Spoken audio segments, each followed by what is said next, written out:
जानते हैं कि प्राण का सबसे अधिक खर्च कहाँ होता है। प्राण या जीवनी जो शक्ति है, तो जीवनी शक्ति सबसे अधिक खर्च कहाँ पर होती है। तो ऐसा संतों का, महात्माओं का, तपस्वियों का, मनुष्यों का ऐसा अनुभव रहा है कि जीवनी शक्ति का सबसे अधिक ह्रास जो है वो अधिक बोलने से होता है। जो मनुष्य अधिक बोलता है उसकी जीवनी शक्ति का अधिक ह्रास होता है। और दूसरा जो है वो है जो अधिक भोजन करता है। तो जो बहुत ही अधिक भोजन ग्रहण करता है तो उस भोजन को पचाने में भी बहुत अधिक जीवनी शक्ति का ह्रास होता है ना। तो दो मुख्य है, एक तीसरा है ब्रह्मचर्य का पालन करने से जीवनी शक्ति का संचय होता है और इसके रिवर्स जाने से जीवनी शक्ति का ह्रास होता है। तो तीन हो गए नहीं, तो एक अधिक भोजन ग्रहण करने से, और दूसरा अधिक बोलने से, और तीसरा ब्रह्मचर्य के विपरीत आचरण करने से। तो दीज आर 3 पॉइंट्स जहां पर प्राणों का अधिक खर्च होता है, जहां पर प्राणों का अधिक ह्रास होता है। सो इसके रिवर्स 3 प्रकार के व्रत बनाए गए है ना। तो एक जो बना उसको क्या उपवास बोलते हैं, जिसमें उपवास व्रत, दूसरा मौन व्रत और तीसरा ब्रह्मचर्य व्रत। तो ये 3 प्रकार के व्रत हैं।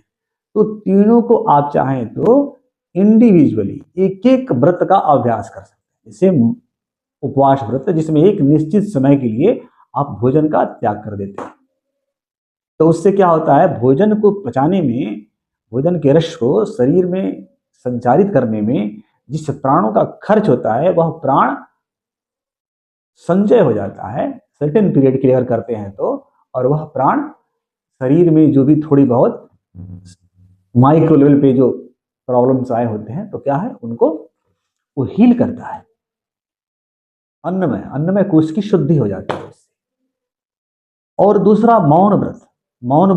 मौन व्रत से क्या होता है कि वाणी में प्राणों का खर्च है, तो बोलने से जो प्राण बहिर्मुख होकर खर्च हो जा रहा है वह प्राण संचय हो जाता है। जब वो प्राण संचय होता है तो जीवन के गहरे तलों में प्रवेश करने की प्रक्रिया थोड़ी तीव्र हो जाती है, क्योंकि अंदर जाने के लिए आपके पास प्राणों का भंडार चाहिए, ऊर्जा का भंडार चाहिए, जिसको हम प्राण कहते हैं, फ्यूल कहते हैं। क्योंकि आध्यात्मिक पथ पर चलने के लिए प्राण ही फ्यूल है, प्राण ही धन है। It is the only wealth. तो और तीसरा क्या है, ब्रह्मचर्य व्रत।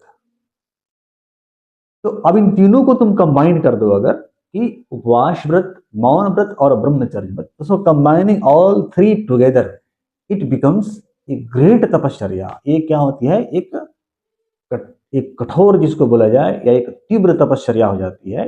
इसकी इंटेंसिटी बढ़ जाती है और आपके जीवन को ऊर्ध्वगामी बनाने में ये बहुत ही फलदायी होता है। तो आप किसी भी प्रकार का तपस करते हैं या श्रीमद् भगवद गीता का ही अभ्यास करते हैं या किसी अन्य ग्रंथ का अभ्यास करते हैं, तो इन तीनों का अगर आश्रय लिया जाए समय समय पर, तो उससे क्या होगा, जीवन की गहराइयों में, आपके जीवन के सूक्ष्म तलों में, आपके हायर सेल्फ में उस